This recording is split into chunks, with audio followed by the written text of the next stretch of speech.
नमस्कार दोस्तों। आज हम एक नया अध्याय शुरू करेंगे जिसका नाम है परमाणु एवं अणु। अब ये जो अध्याय है ये थोड़ा कठिन है क्योंकि इसमें से एक बहुत ही महत्वपूर्ण सवाल आता है जो कि बहुत ज़्यादा उलझाने वाला है। यानी कि जो मूल संकल्पना के ऊपर जो क्वेश्चन आता है वो इसी अध्याय से आता है।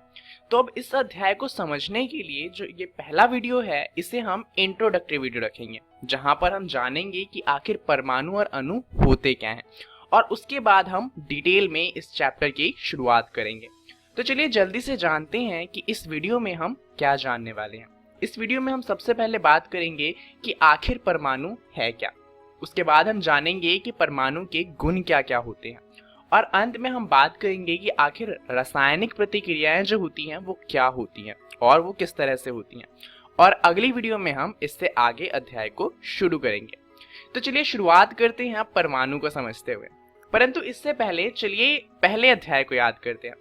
पहले अध्याय में हमने जाना था कि जितने भी पदार्थ हैं वो तीन तरह के होते हैं, सॉलिड यानी कि ठोस, लिक्विड यानी कि द्रव, और गैस यानी कि गैस की फॉर्म में होते हैं। तो जितनी भी चीजें होती हैं वो इनसे बनी होती हैं, ऐसा हमने पहले अध्याय में पढ़ा था। परंतु अगर आपसे कहा जाए कि अगर आप एक लकड़ी की चेयर को देखें और एक प्लास्टिक की चेयर को देखें, तो अगर दोनों ही पदार्थ से मिलकर बनी है तो दोनों के गुण समान होने चाहिए। जैसा कि आप जानते हैं लकड़ी और प्लास्टिक दोनों बहुत अलग अलग हैं। तो अगर दोनों एक ही चीज से बनी है तो दोनों में इतने विभिन्न गुण कैसे हो सकते हैं। तो यही कारण है कि हमने पदार्थ को और अच्छे से जानना शुरू किया, और फिर हमें पता चला कि पदार्थ जो होते हैं उन्हें भी अलग अलग भागों में बांटा जा सकता है। तो सवाल ये है कि आखिर जो पदार्थ हैं क्या हम उन्हें तोड़ सकते हैं, क्योंकि हमने तो ये जाना था कि पदार्थ को अलग नहीं किया जा सकता। तो आखिर हमें ये कैसे पता चला कि वो अलग अलग भागों से मिलकर बना है। दरअसल पदार्थ को भौतिक रूप से नहीं तोड़ा जा सकता, परंतु रासायनिक रूप से हम इन्हें अलग कर सकते हैं। और यही कारण है कि जब हम रासायनिक रूप से इन्हें अलग करते हैं तो हमें पता चलता है कि वास्तव में जो पदार्थ है उनमें भी अलग अलग गुण होते हैं। और यही कारण है कि प्लास्टिक की जो चेयर होती है वो लकड़ी की चेयर से काफी ज्यादा अलग होती है। अब यही जो पदार्थ के टूटे हुए कण हमें मिले, इन्हें हमने कहा परमाणु। परमाणु एक ऐसा कण है जिसे और ज्यादा नहीं तोड़ा जा सकता। ये सबसे छोटा कण होता है और इसे हम परमाणु के नाम से जानते हैं। अब अगर हम परमाणु की बात करें तो मान लीजिए कि एक कंटेनर यानी कि डब्बा है जिसमें हाइड्रोजन के परमाणु है, और एक दूसरा डब्बा है जिसके अंदर ऑक्सीजन के परमाणु है। तो इसकी जो सबसे छोटी इकाई होगी उसे कहा जाएगा परमाणु। परंतु मान लीजिए कि अगर इन्हीं दोनों को मिला दिया जाए तो इन दोनों से मिलकर बनता है जल। अब अगर हम जल की बात करें तो जल में क्या होता है, उसमें कोई एक परमाणु नहीं होता। दरअसल उसमें एक परमाणु होता है ऑक्सीजन का और दो परमाणु होते हैं हाइड्रोजन के। तो इसे कहा जाता है पानी का अणु। अब परमाणु और अणु में अंतर क्या हुआ। परमाणु में क्या होता है, एक ही तरह के बहुत सारे परमाणु एक जगह पर रखे होते हैं। परंतु अगर हम अणु की बात करें तो उसमें क्या होता है, एक ही तरह के परमाणु या एक से ज्यादा तरह के परमाणुओं में आपस में रासायनिक प्रतिक्रिया हुई होती है और उनसे रासायनिक बंध बने हुए होते हैं, और इसलिए उन्हें अणु कहा जाता है। अब अगर आपको परमाणु और अणु में अंतर समझ में आ गया हो तो चलिए जानते हैं कि आखिर परमाणुओं की हमने जो खोज करी वो कैसे हुआ। दरअसल पहले क्या होता था, हमारे पास बहुत ज्यादा हाईटेक तकनीक नहीं थी, तो हम परमाणुओं के बारे में ज्यादा नहीं जान पाते थे। परंतु जैसे जैसे हमारी टेक्नोलॉजी बढ़ी तो हमें परमाणुओं के बारे में और चीजें पता चलनी शुरू हुई। जैसे कि एक परमाणु जो होता है वो तीन चीजों से मिलकर बना होता है। सबसे पहला है न्यूट्रॉन, दूसरा है प्रोटॉन, और तीसरा है इलेक्ट्रॉन। अगर हम इनकी बात करें तो न्यूट्रॉन के पास कोई भी वैद्युत आवेश नहीं होता, प्रोटॉन धनात्मक वैद्युत आवेश से युक्त कण है, और इलेक्ट्रॉन की बात करें तो वो ऋणात्मक होता है। अब हमने अभी अभी बात करी कि जो हमारा परमाणु होता है उसे तोड़ा नहीं जा सकता, वहीं पर हम ये कह रहे हैं कि परमाणु जो होता है वो इन तीन चीजों से मिलकर बना होता है। तो ये तीन चीजें तो परमाणु से ज्यादा छोटी होंगी। दरअसल ये बात सही है कि ये चीजें जो हैं यानी कि न्यूट्रॉन, प्रोटॉन और इलेक्ट्रॉन ये परमाणु से ज्यादा छोटे होते हैं, परंतु यहाँ पर हम इकाई की बात कर रहे हैं। दरअसल जैसे हमने सेल वाले अध्याय में पढ़ा था कि सेल को सबसे ज्यादा छोटी इकाई इसलिए कहा जाता है क्योंकि सेल सबसे छोटा एक ऐसा चीज है जो जीवन को दर्शाता है। माइटोकॉन्ड्रिया जो होता है वो सेल से छोटा होता है, परंतु वो जीवन को नहीं दर्शा पाता, इसलिए उसे जीवन की इकाई नहीं कहा गया। उसी तरीके से अगर हम परमाणुओं की बात करें तो मान लीजिए अगर कोई गोल्ड का परमाणु है, तो गोल्ड के जो गुण होते हैं वो गोल्ड के परमाणु में होते हैं। गोल्ड के अंदर जो इलेक्ट्रॉन और प्रोटॉन होते हैं उनके अंदर गोल्ड के गुण नहीं होते। तो इसीलिए जो सबसे छोटी इकाई है उसे परमाणु को कहा गया, ना कि इलेक्ट्रॉन और प्रोटॉन को। अब अगर आपको इतना समझ आ गया हो तो चलिए देखते हैं आखिर जो एक परमाणु होता है वो बना किस तरीके से होता है। अगर हम परमाणु की बात करें तो ये स्फेयर यानी कि गोले के शेप का होता है, जिसके सेंटर में यानी कि केंद्र में होता है न्यूक्लियस, और न्यूक्लियस के अंदर क्या रखा होता है, न्यूक्लियस के अंदर रखा होता है प्रोटॉन और न्यूट्रॉन। वहीं पे अगर हम इलेक्ट्रॉन की बात करें तो इलेक्ट्रॉन क्या करता है, वो न्यूक्लियस के आसपास गोल गोल घेरे में घूमता है, जिसे हम ऑर्बिट कहते हैं। तो यहाँ पर आप इस तरीके से समझ सकते हैं कि जो न्यूक्लियस है वो मान लीजिए सन है और उसके आसपास जो ग्रह घूमती हैं वो इलेक्ट्रॉन है। तो इसी तरीके से होता है, सेंटर में रखा होता है न्यूट्रॉन और प्रोटॉन और इलेक्ट्रॉन उसके आसपास गोल गोल घूमते हैं।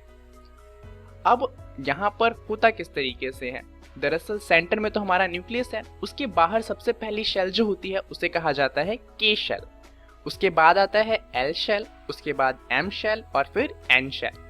जो के शेल होता है उसके अंदर मैक्सिमम 2 इलेक्ट्रॉन आ सकते हैं। अगर किसी अणु के पास यानी कि किसी परमाणु के पास 2 से ज्यादा इलेक्ट्रॉन है तो बाकी के इलेक्ट्रॉन फिर एल शेल में जाएंगे। एल शेल में मैक्सिमम 8 इलेक्ट्रॉन आ सकते हैं। अगर किसी परमाणु के पास इससे भी ज्यादा इलेक्ट्रॉन है तो फिर इलेक्ट्रॉन एम शेल में जाएंगे और इसी तरीके से आगे आगे बढ़ता रहेगा। अब क्या यहाँ पे आपको ये नंबर याद करने हैं? नहीं, दरअसल यहाँ पर एक फॉर्मूला है 2n², जिससे आप पता कर सकते हैं कि किस शेल में कितने इलेक्ट्रॉन आ सकते हैं। के शेल के लिए n की वैल्यू होती है 1, l के लिए 2 और इसी तरीके से नंबर आगे बढ़ता रहता है। तो अगर हम k का निकालना चाहे तो k यानी कि 1 का square is equal to 1 into 2, तो k के लिए हमें वैल्यू मिल जाती है 2। तो अगर आपको ये समझ आ गया हो तो चलिए आगे चलते हैं परमाणु के गुण को समझने के लिए। तो क्या सभी परमाणु समान हैं? यह आपसे सवाल पूछा जा रहा है। आपको क्या लगता है इसका उत्तर क्या होगा? अब जैसा कि हम जानते हैं जितनी भी चीजें होती हैं उन सबके गुण अलग अलग होते हैं। जैसे लोहे के कुछ और गुण होते हैं, सोने का कुछ और गुण होता है और चांदी की बात करें तो उसका अलग गुण होता है। ऐसा इसलिए होता है क्योंकि उनके परमाणु अलग अलग हैं। तो जाहिर सी बात है कि सभी परमाणु समान नहीं होते हैं। तो अगर सभी परमाणु समान नहीं होते हैं तो हम उनके बीच में अंतर कैसे पता कर सकते हैं? दरअसल हमने क्या किया है, हमने हर परमाणु को एक संख्या दी है जिसे परमाणु संख्या कहा जाता है। हम उसी की सहायता से परमाणुओं में अंतर करते हैं। तो आखिर ये परमाणु संख्या है क्या? परमाणु संख्या को हम Z से दर्शाते हैं और किसी तत्व का परमाणु क्रमांक या परमाणु संख्या उसके तत्व में नाभिक में स्थित जितने प्रोटॉन होते हैं उसकी संख्या के बराबर होता है। उदाहरण के लिए अगर किसी परमाणु की संख्या 2 है यानी कि उसके प्रोटॉन 2 होंगे, मतलब उसके नाभिक में 2 प्रोटॉन होंगे और वो जो एटम होगा वो होगा हीलियम का। तो अगर किसी भी परमाणु की परमाणु संख्या 2 है इसका मतलब वो हीलियम का परमाणु है, उसके अलावा किसी और का परमाणु वो हो ही नहीं सकता। तो अगर आपको परमाणु संख्या क्लियर है तो चलिए अब बात करते हैं द्रव्यमान संख्या की। तो किसी परमाणु के नाभिक में स्थित प्रोटॉन तथा न्यूट्रॉन की संख्या के योग को द्रव्यमान संख्या यानी कि मास नंबर कहते हैं। जितने भी परमाणु होते हैं उनका जो द्रव्यमान होता है वो मास नंबर यानी कि द्रव्यमान संख्या पर ही निर्धारित करता है। तो अब अगर आप बात करें हीलियम की तो इसके अंदर होते हैं 2 प्रोटॉन और 2 न्यूट्रॉन, तो इसका मास नंबर या फिर द्रव्यमान संख्या क्या हो जाएगा? 4। तो अब हमें इतना तो समझ में आता है कि किसी भी चीज का द्रव्यमान क्या होता है, उसके अंदर जितनी भी चीजें हैं उनके जो द्रव्यमान है उनको जोड़ दिया जाए तो हमें टोटल द्रव्यमान मिल जाएगा। परंतु यहाँ पर हमने इलेक्ट्रॉन की बात तो की ही नहीं। एटम के अंदर यानी कि परमाणु के अंदर इलेक्ट्रॉन भी तो होता है, तो उसका द्रव्यमान हमने क्यों नहीं जोड़ा? दरअसल इलेक्ट्रॉन जो होता है उसका द्रव्यमान बहुत कम होता है प्रोटॉन और न्यूट्रॉन के कंपेयर में, तो इसलिए हम जो इलेक्ट्रॉन होता है उसके द्रव्यमान को इग्नोर करते हैं और सिर्फ प्रोटॉन और न्यूट्रॉन के द्रव्यमान को जोड़कर मास नंबर यानी कि द्रव्यमान संख्या को बनाते हैं। चलिए अब बात करते हैं इलेक्ट्रॉन विन्यास की। किसी अणु, परमाणु या किसी अन्य भौतिक संरचना में इलेक्ट्रॉन की व्यवस्था को ही इलेक्ट्रॉन विन्यास कहते हैं, या फिर इसे हम इंग्लिश में इलेक्ट्रॉन कॉन्फ़िगरेशन के नाम से भी जानते हैं। अब हमने अभी अभी जाना था किस तरीके से K शेल में सिर्फ 2 इलेक्ट्रॉन आते हैं, उसके बाद L में 8 इलेक्ट्रॉन आते हैं। तो उसी तरीके से इलेक्ट्रॉन को दर्शाना इलेक्ट्रॉन कॉन्फ़िगरेशन कहलाता है। उदाहरण के लिए अगर हम ऑक्सीजन के एटम की बात करें तो ऑक्सीजन का परमाणु संख्या होता है 8। अब आप जानते हैं K शेल में कितने इलेक्ट्रॉन आ सकते हैं? जी हाँ, 2। तो 2 इलेक्ट्रॉन अगर हम K शेल में डाल देंगे तो अब ऑक्सीजन के पास कितने इलेक्ट्रॉन बचेंगे? 6 इलेक्ट्रॉन। तो जो 6 इलेक्ट्रॉन होंगे वो उसके बाद वाले शेल में चले जाएंगे। यहाँ पे आप जो ग्रे कलर देख रहे हैं वो ये दर्शा रहा है कि अभी इस शेल में 2 और इलेक्ट्रॉन आ सकते हैं, परंतु अभी है नहीं, क्योंकि ऑक्सीजन के पास कुल 8 इलेक्ट्रॉन ही होते हैं। तो ये थे परमाणु के गुण। चलिए अब जानते हैं कि आखिर रासायनिक प्रतिक्रिया क्या होती है। रासायनिक प्रतिक्रिया में क्या होता है कि एक से ज्यादा तरह के परमाणु आपस में रासायनिक अभिक्रिया करके हमें कोई तत्व बनाकर देते हैं। उदाहरण के लिए 2 हाइड्रोजन के अणु जब ऑक्सीजन के साथ अभिक्रिया करते हैं तो उससे जो तत्व बनता है वो है वाटर, यानी कि जल का अणु। तो इस तरह की जितनी भी प्रक्रियाएं होती हैं जहां पर एक से ज्यादा तरह के जो परमाणु होते हैं वो आपस में अभिक्रिया करके हमें कुछ और बनाकर देते हैं, उसे रासायनिक प्रतिक्रिया कहा जाता है। और यहाँ पर क्या होता है, जितने भी तत्व होते हैं उनके रासायनिक अभिक्रिया करने के बाद गुण में बहुत ज्यादा बदलाव आ जाता है। उदाहरण के लिए हाइड्रोजन गैस जो होती है वो बहुत ज्वलनशील होती है, वहीं पे ऑक्सीजन गैस जो होती है उसके बिना आग लग ही नहीं सकती।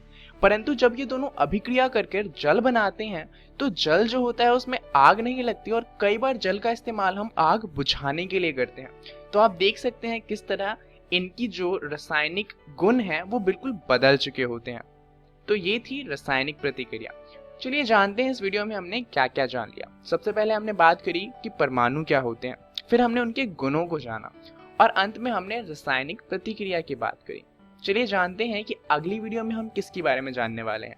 सबसे पहले हम जानेंगे कि रासायनिक संयोजन के नियम कौन कौन से हैं, और उसके बाद हम जानेंगे डाल्टन के परमाणु सिद्धांत को, जहां पर हम जानेंगे कि आखिर जो डाल्टन थे उन्होंने परमाणु के बारे में क्या क्या बताया था।